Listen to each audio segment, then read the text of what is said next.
जिल्हा परिषदेमध्ये शिवसेनेने पूर्ण ताकदीनिशी ही निवडणूक लढवलेली आहे. परंतु मला वाटतं उद्या जे काही मतदान होईल त्यामध्ये महायुतीचा भगवा हा जिल्हा परिषदेवर निश्चित फडकेल अशी मला खात्री आहे.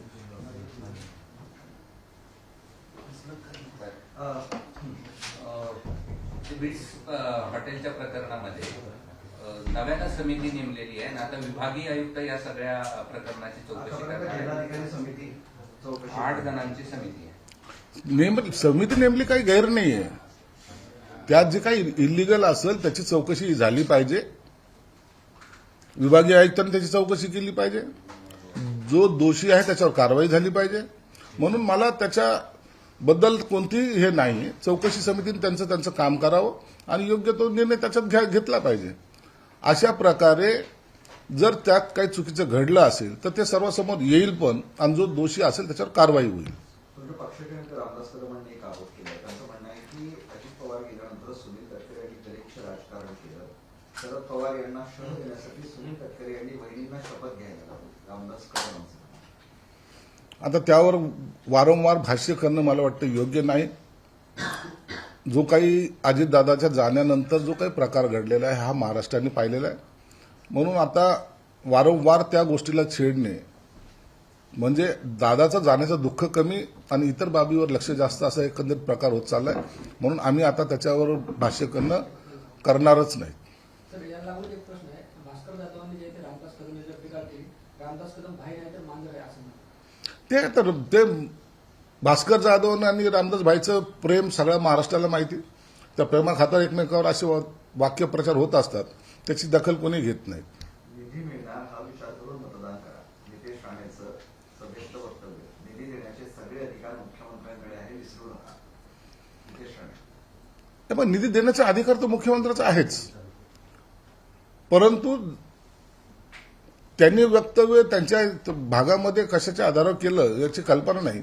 अखेरला सत्ता ही युतीची आहे आणि युतीचे लोक हे निधी वाटप करताना जो सत्ताधारी असेल त्याला थोडासा सैल हात सोडतात. हा अनुभव आहे. त्या अनुभवाच्या आधारे त्यांनी केलेलं वाक्य आहे ते. तुम्ही पण म्हटलात की शपथविधीबद्दल पवार यांच्या अजित पवार यांच्या मिसेसच्या शपथविधीबद्दल तुम्ही घाईगडबड केली म्हटली. त्यानंतर उदय सामंत म्हटले. तुमच्या पक्षाची भूमिका आहे काही की ह्या अशा पद्धतीने तुमचे सगळे नेते त्या टीका करतायत?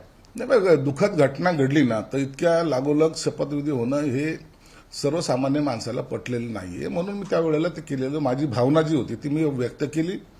त्यात काही कोणाचा गैरसमज होत असेल तर त्याबद्दल मला काही देणे घेणे नाही. परंतु जनभावना ज्याला म्हणतात ती मांडण्याचा आम्ही प्रयत्न करतो. याला जोडून एक प्रश्न आहे. अजित पवारांचा जो अपघात झालाय त्याच्यात आता सीआयडी देखील इन्व्हॉल्व्ह झाली आहे, चौकशी करते आणि त्या दिवशीचा बारामतीचा जो संपूर्ण दौरा होता त्या दौऱ्याची चौकशी अजित पवारांचे जे खासगी सचिव आहेत त्यांची चौकशी आता सुरू झाली त्या पूर्ण दौऱ्याचीच. सीआयडी त्यात इन्व्हॉल्व्ह झालेली आहे. इतर यंत्रणा त्यात इन्व्हॉल्व्ह झालेल्या आहेत. ब्लॅक बॉक्स जो ज्याला म्हणतात तो सापडलेला आहे. आता हा सगळा चौकशी मला वाटतं जलद गतीने होईल आणि ही चौकशी व्हावी असं स्वतः मुख्यमंत्र्यांनी सुद्धा स्पष्ट केलेलं आहे. म्हणून आता ही चौकशी किती जलद गतीने होतील याकडे आपल्याला लक्ष द्यावं लागेल आणि त्याच्यात जर असं काही दिसलं तर निश्चितच सरकार त्याच्यावर कारवाई करेल. संजय राऊतांनी सांगावं की शरद पवार एनडीएमध्ये जाणार होते की नाही.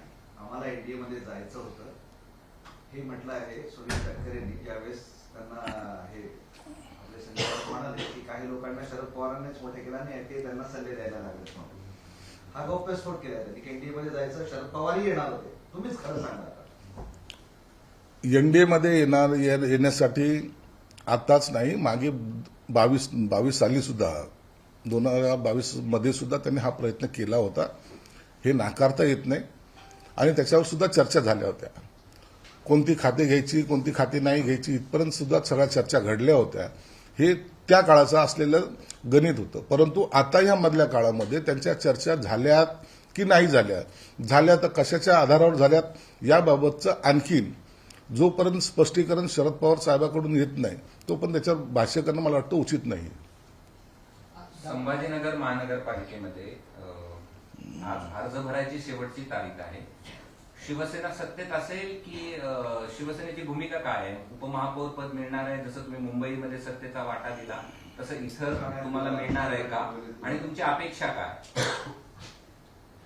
या ठिकाणी भाजपचे बहुसंख्य नगरसेवक निवडून आले, महापौर भाजपचा होईल. उपमहापौराबद्दल जे वारंवार शंका व्यक्त होते, परंतु आता उपमहापौर हा शिवसेनेचा होईल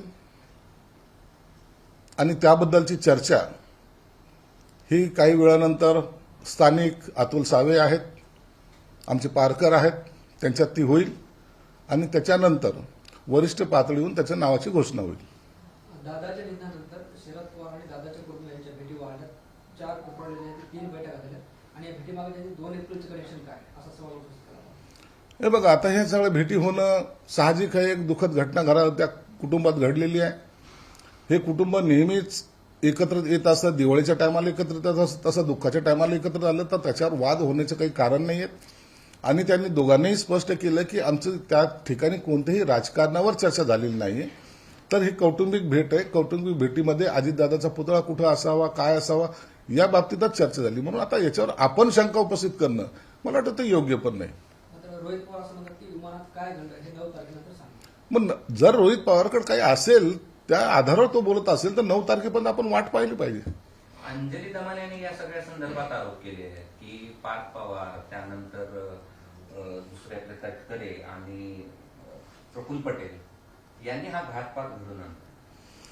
त्यांच्याकडे काही माहिती असेल त्यांनी खऱ्या अर्थानं पोलिसांना द्यावी, परंतु अशा प्रकारे त्यांनी जो काही आरोप केलेला आहे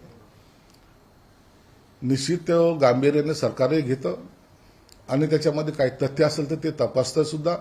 म्हणून मुख्यमंत्री साहेब याची दखल घेतील आणि त्याचे तपासही त्या दिशेने करतील. कायदेशीर प्रक्रियेनुसार अंजली दमनिया यांच्यावर कायदेशीर कारवाई करण्याच्या तयारी देखील राष्ट्रवादी आहे या वक्तव्यावरून जे आरोप त्यांनी केले. आता हे आरोप प्रत्यारोप होतील. जर बिनबुडाचे आरोप केले तर प्रत्येकाला अधिकार आहे त्यांच्या विरोधात बोलायचा, म्हणून ते बोलतीलही. म्हणून त्यांनी काही वेगळं काही असं काही मांडलेलं नाही. जर पुरावे असतील तर त्यांनी दिले पाहिजे, नसता मग ते कायदेशीर कारवाईला समोर गेलं पाहिजे. पुणे विद्यापीठाने एक निर्णय घेतलाय, कुंभमेळ्यात योगदान देणाऱ्या विद्यार्थ्यांना ते मार्क्स देणार आहे, म्हणजे श्रेयांक म्हणतात त्याला, ते देणार आहे. यावर आता अशा पद्धतीनं प्रश्न विचारला जातो की शिक्षणाचं धार्मिकीकरण करण्याचा प्रयत्न का करताय, आणि मग जर असं असेल तर पंढरपूरची वारी आणि चैत्यभूमी इथे जी मुलं योगदान देतात त्यांनाही मार्ग देणार. नाही, मुळामध्ये अशा प्रकारचं मार्क देणं हे माझ्या मते तरी योग्य नाहीये. धार्मिक कोणताही उत्सव असो किंवा धार्मिक कोणताही जाती धर्माचा असा मोठा सण असो, त्याच्यामध्ये सहभाग घेतल्यानंतर मार्क देणं मला वाटतं शिक्षण क्षेत्रासाठी योग्य नाही. नाना पटोले असं म्हणतात की विधानसभा अधिवेशनात पार्थ पवार प्रकरणात सरकारला जाब विचारणार. विधानसभा अधिवेशनात पार्थ पवार प्रकरणात सरकारला जाब विचारणार असं नाना पटोले म्हणतात. अधिवेशन चालू होईल त्या टायमाला सगळं जाब विचारतील, त्यांचा तो अधिकार आहे लोकशाहीमध्ये दिलेला. आणि त्याचं काय घडामोडी झाल्या त्याचं स्पष्टीकरण सरकारही देईल.